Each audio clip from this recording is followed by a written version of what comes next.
Catherine had never spoken about the night William confronted his father over Camilla, but those closest to her now confirm she finally broke her silence, and what she revealed had nothing to do with the palace and everything to do with Diana. Her words were quiet, almost reluctant, yet they exposed a fear she had carried long before Windsor ever happened. What she saw in William that night was not simply anger, it was something she recognized. Before we go any further, take a moment to subscribe so you never miss the next royal investigation. Stories like this rarely end where they begin. But to understand why Catherine finally spoke, we have to go back to the night before Windsor when she first saw the look in William's eyes that frightened her. Catherine did not choose a formal setting for the words that would later ripple through the palace. There were no cameras, no prepared remarks, no careful phrasing crafted by advisors. According to someone close to her, the moment came quietly, almost by accident, in a conversation that had started about something else entirely. She had been asked gently whether William seemed different lately. Catherine paused before answering, and when she finally spoke, her voice carried a weight that surprised even the person asking. She said that William had frightened her, not through anger and not through the ultimatum itself, which she had known was coming for weeks. What unsettled her was something quieter, an expression, a stillness in his face the night before Windsor that she had only ever seen described in old accounts, never witnessed herself. She did not say the name directly. She did not need to. Anyone listening understood exactly whose memory she was circling. What Catherine revealed next mattered more than the confrontation the public had already watched unfold. She confirmed without elaborating that she had tried to stop William before he ever reached Windsor. She had asked him to wait. She had suggested another path, a private appeal instead of a public reckoning.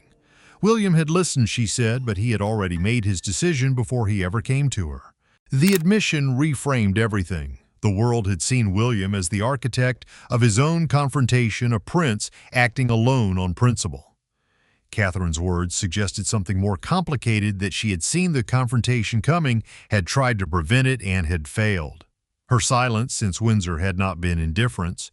It had been the silence of someone who understood exactly what was at stake and had chosen not to explain it publicly. She was asked why she had decided to speak now, weeks after the dust at Windsor had settled, and the palace had issued its careful statement. Catherine's answer was brief. She said that watching the public argue over whether William had been right or wrong felt hollow because none of them understood what he was actually protecting against. She said the reason mattered more than the outcome. Those close to her noted that Catherine rarely discussed the emotional undercurrents of palace life so directly. She had spent years perfecting a public presence defined by composure, warmth, and careful neutrality. For her to speak even privately about fear rather than duty was itself unusual enough to draw notice. It suggested that whatever she had witnessed in William before Windsor had unsettled her deeply enough to break a pattern she had maintained for over a decade. She offered one more detail before the conversation moved elsewhere. She said that William had shown her a memorandum before Windsor and that reading it had been less troubling than watching his face while he explained why he needed to deliver it publicly. Something in that explanation, she said, sounded less like a future king asserting authority and more like a son trying to prevent something from happening to his own children that had once happened to him. She stopped there. The person she was speaking with did not press further, sensing that Catherine had already said more than she intended. But the sentence lingered because it opened a question the public confrontation at Windsor had never addressed. What exactly did William believe he was preventing? And why did Catherine, of all people, recognize the shape of that fear so immediately? But to understand why Catherine finally spoke, we have to understand what she saw in William's eyes the night before Windsor.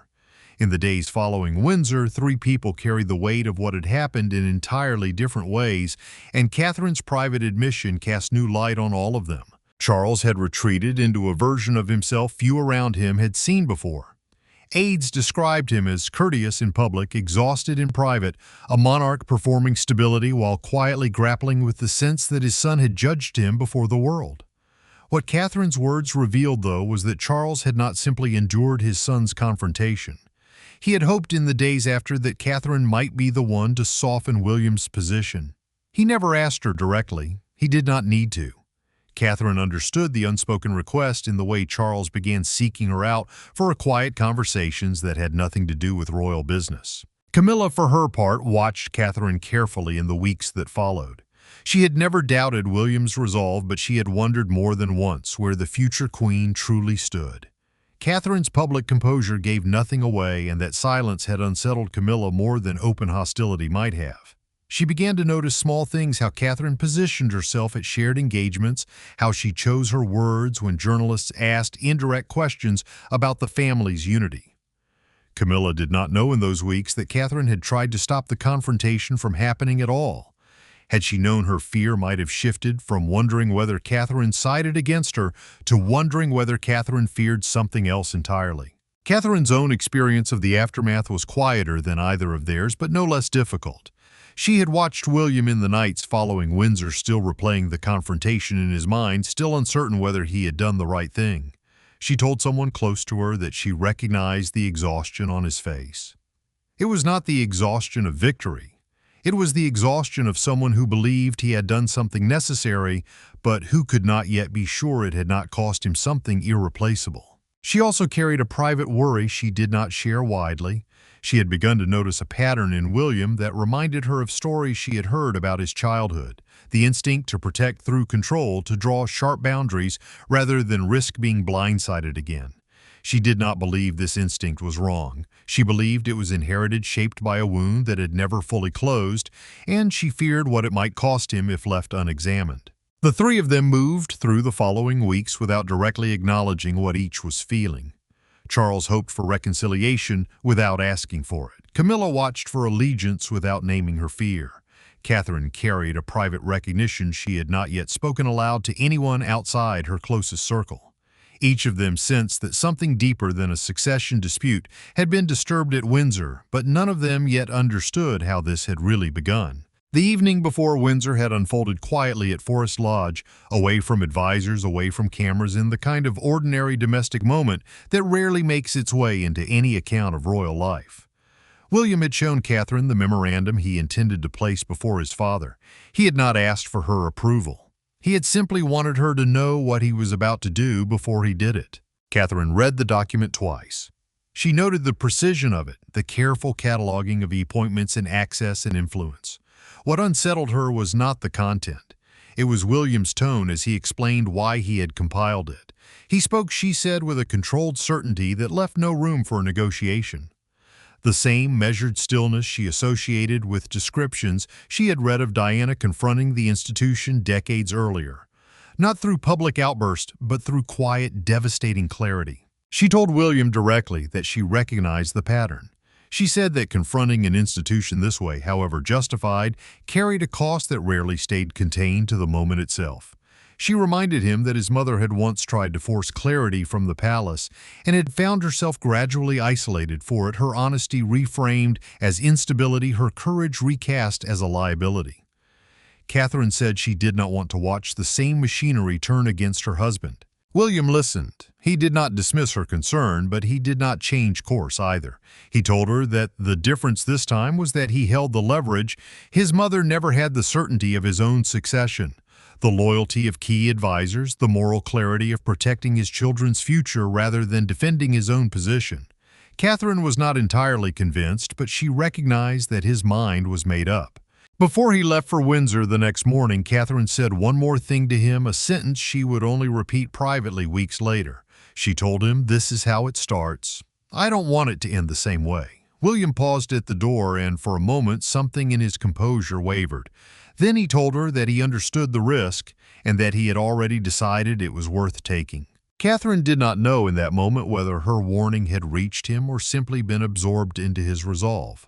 She spent the day of the Windsor confrontation away from cameras, waiting for updates through aides rather than watching any broadcast directly. When William returned that night, she searched his face for some sign of what the confrontation had cost him and found only the same exhausted certainty she had seen the evening before. It was only weeks later, in the quiet admission that started this account, that Catherine revealed how closely she had watched for signs that her warning had been ignored and how unsettled she remained by how accurately she had predicted the confrontation before it happened. But what happened afterward changed everything. The detail Catherine revealed next explained more than anything else why she had recognized William's tone so precisely the night before Windsor. It also explained why she had chosen after weeks of silence to finally speak. According to someone close to her, Catherine once discovered a letter among William's private papers years before Windsor ever happened. The letter had been written by Diana, addressed to a friend describing her own experience of being gradually excluded from decisions that concerned her son's futures. Decisions made in rooms she was never invited into by people who assumed her voice was unnecessary. William had kept the letter privately for years. Catherine had only seen it once, and William had never spoken about it directly, but she understood from that moment forward that it had shaped something in him permanently. The revelation reframed the entire confrontation at Windsor. William's ultimatum had never been simply about ambition or about consolidating authority ahead of his reign. It had been at its core an attempt to prevent his own children from ever inheriting a version of the isolation his mother had described in that letter, an attempt to ensure that no future queen consort, no future courtier, no future institutional arrangement could quietly exclude the people who mattered most to him the way his mother had once been excluded. Catherine's fear was not that William's reasoning was wrong. She believed, in fact, that it was rooted in something painfully understandable. Her fear was that the method he had chosen, public confrontation, rather than patient negotiation, could isolate him from his father in exactly the way Diana had once been isolated from the institution she married into. She worried that in trying to prevent one kind of exclusion, William risked creating another. She did not share this fear with Charles or Camilla. She barely allowed herself to examine it fully in the weeks following Windsor, hoping that the reconciliation between father and son might resolve the deeper tension underneath. But privately, she continued to watch for signs that her fear had already begun to manifest, moments where William seemed more guarded around his father than before, moments where Charles seemed to search his son's face for reassurance that never fully arrived. The revelation left an uncomfortable question hanging over everything that followed. If William's confrontation had been driven by a wound inherited from his mother, had confronting it directly actually healed anything, or had it simply transferred the wound into a new form, carried forward into the next generation of the family's private history? Only later would the family discover how far that fear had already spread. Word travels quietly through palace corridors long before it reaches the public, and rumors that Catherine had spoken privately about the Windsor confrontation began circulating among senior officials within days. No one repeated her exact words. What spread instead was a vaguer, more dangerous impression that the Princess of Wales harbored private reservations about Camilla's treatment, reservations that could, if made public, reopen a controversy the palace had worked hard to contain. Private secretaries reacted first. Any perception that Catherine sided against Camilla threatened the fragile equilibrium the palace had constructed since the settlement at Windsor. Advisors debated internally whether Catherine should make some visible gesture of warmth toward Camilla at an upcoming public engagement, something small enough to appear natural but clear enough to quiet speculation. The suggestion reached Catherine indirectly through a senior aide who framed it as a matter of institutional stability rather than personal preference. Catherine's response was measured but firm. She told the aide that she had no intention of performing unity, she did not feel forced to perform, and that her private conversations were exactly that, private. She emphasized that she had never spoken publicly against Camilla and had no plans to do so, but she resisted the suggestion that she owed the institution a staged gesture to compensate for a private assessment she had shared with no one beyond a trusted few. Charles, when informed of the rumors, responded differently than his advisors expected. Rather than pressing Catherine for reassurance, he quietly requested that her private comments never reach the press. His reasoning, according to someone familiar with the conversation, was not that he feared what she had said, but that he understood, perhaps better than anyone, how easily a private reflection could be transformed into a public weapon once it left the family's control. He had learned that lesson decades earlier at considerable cost. The tension inside the palace crystallized into a familiar pattern, the institution valuing controlled silence, while the people at its center wrestled with emotions too complicated for official statements to capture. Catherine wanted in her own way to speak plainly about what she had witnessed and what she feared. The palace wanted the appearance of resolution to remain undisturbed. Neither position was unreasonable, but they existed in direct tension, and that tension began shaping decisions that had nothing to do with formal policy and everything to do with careful unspoken management of perception. Nothing was announced, no memo circulated, but those close to the family noted a subtle shift in how Catherine's public schedule began to be arranged in the weeks that followed, decisions that appeared administrative on the surface but carried underneath the unmistakable outline of an institution trying to manage a risk it could not fully name. The machinery had already begun moving.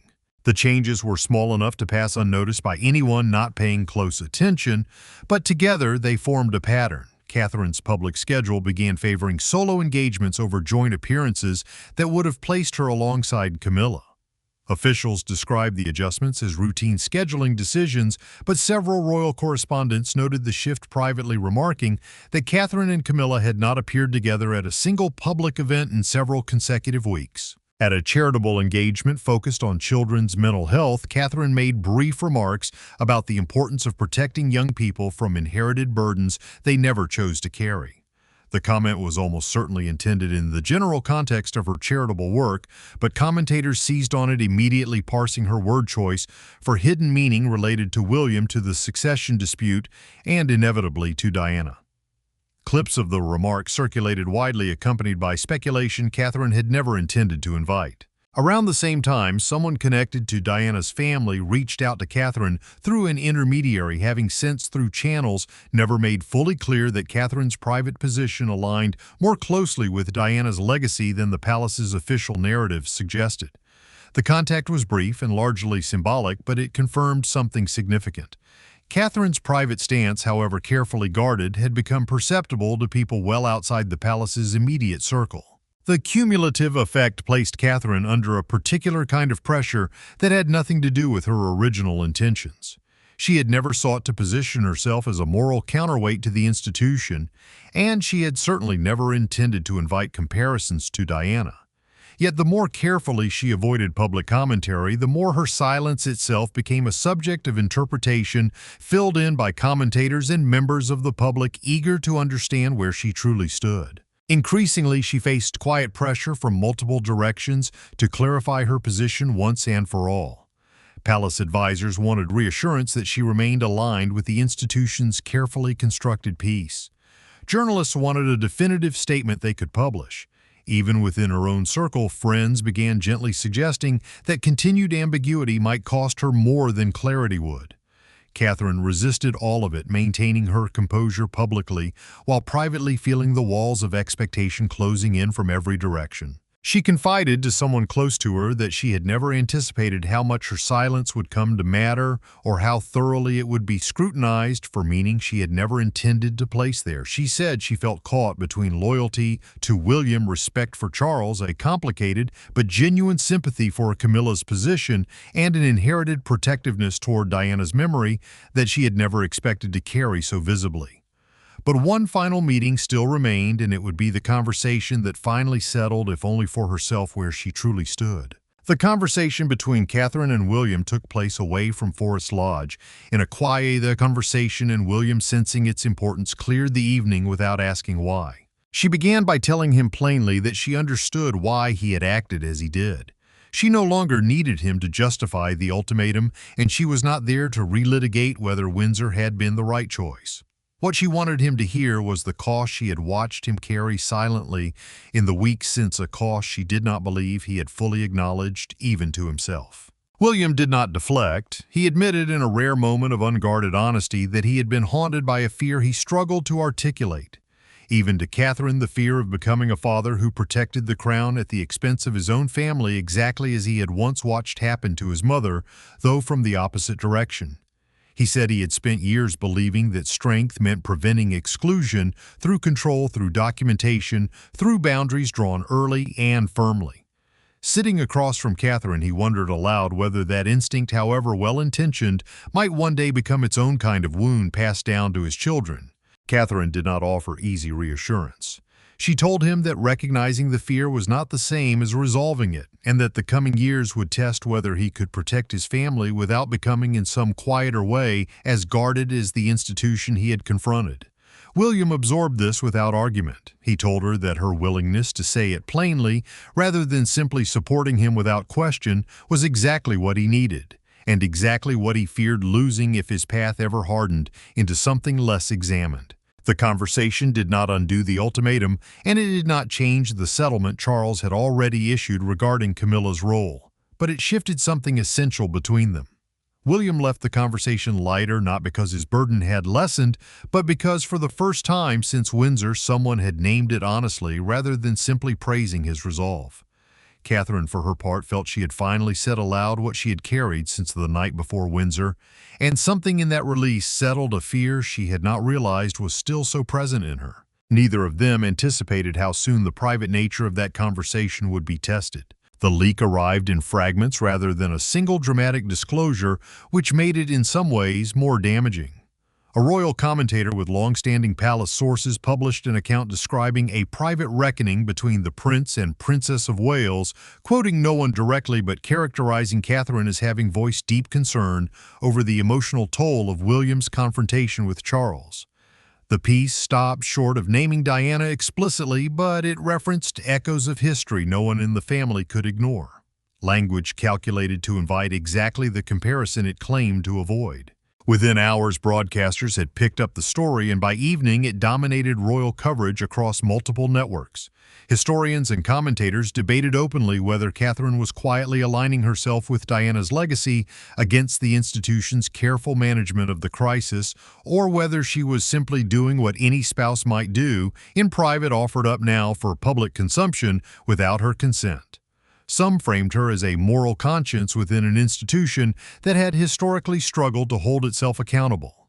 Others expressed concern that she had waded even unintentionally into constitutional territory that risked destabilizing the fragile peace Charles had negotiated at Windsor. Public reaction split sharply. Many viewers expressed sympathy for Catherine, arguing that her instinct to protect her husband from repeating painful history reflected exactly the kind of grounded humanity the public wanted from a future queen. Others worried that any perceived alignment with Diana's memory, however emotionally understandable, threatened to reopen wounds the monarchy had spent decades trying to heal, and could be read as an implicit judgment against Camilla that Catherine had never explicitly made. Inside the palace, the reaction was immediate and anxious.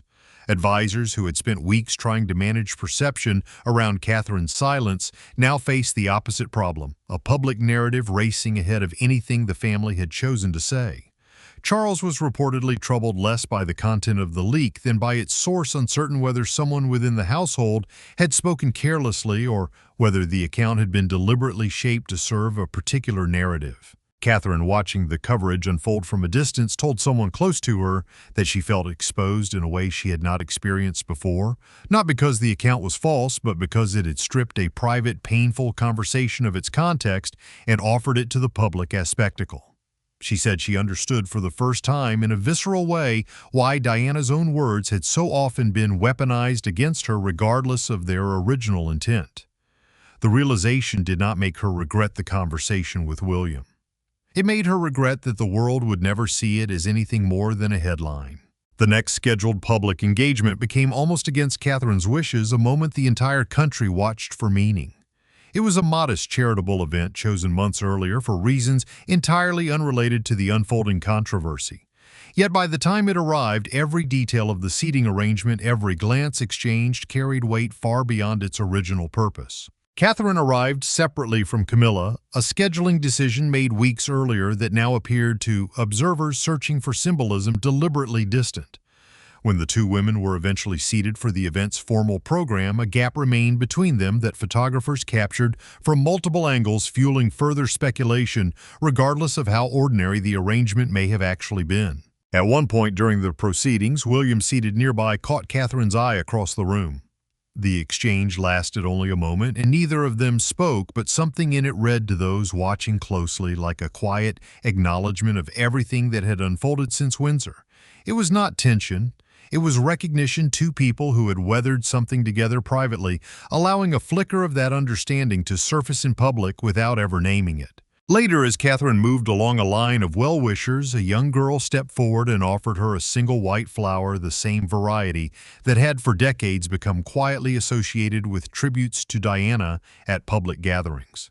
Catherine paused, Those nearby described a visible shift in her expression, brief but unmistakable, before she knelt to thank the girl, personally holding the flower for the remainder of the engagement rather than passing it to an aide as protocol might have suggested. The image spread quickly, requiring no caption to convey its meaning. Commentators seized on it as confirmation of everything the leaked account had implied, though Catherine herself said nothing about it publicly then or later. The moment did not resolve any of the tensions circling the family. It simply made visible, without a single spoken word, the emotional thread that had run beneath the entire story since Catherine first admitted weeks earlier what she had seen in William's eyes the night before Windsor. In the months that followed, the family settled into a version of normalcy that carried beneath its surface a quiet redefinition of roles no formal statement ever acknowledged. Catherine emerged from the episode no longer viewed, even by those closest to the institution, as simply a supportive spouse standing beside her husband's decisions. She had become, in the eyes of many inside and outside the palace, something closer to a moral compass within the family, someone willing to name uncomfortable truths, even when doing so carried personal cost. Charles, for his part, arrived at a recognition he had perhaps always sensed, but never fully articulated. Diana's influence had never truly left the family after her death. It had simply changed form, moving quietly into the instincts and fears of the son she raised, and now, through Catherine's willingness to speak into the wider public understanding of what the monarchy still owed to her memory. He did not resent this. If anything, those close to him suggested he found in it a strange, painful comfort, as though some part of Diana's voice had finally found its way back into decisions that concerned her grandchildren's future. William reached his own private understanding, one he shared only with Catherine. He recognized that protecting the crown and protecting his family from the kind of exclusion his mother had once endured would always come with an inherited cost, one that could not be resolved through a single confrontation or a single settlement. It was a burden he would carry forward imperfectly for the rest of his life, and he had come to accept that Catherine's willingness to name that burden honestly, rather than simply support him unquestioningly, was itself a form of protection he had not known he needed. Camilla, watching from a careful distance, arrived at her own quiet acceptance.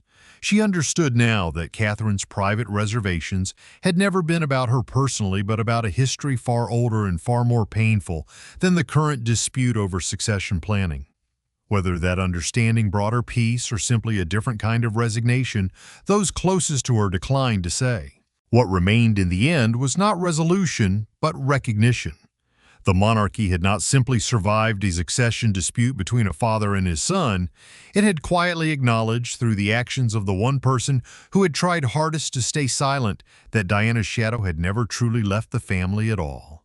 It had only been waiting for someone willing to speak.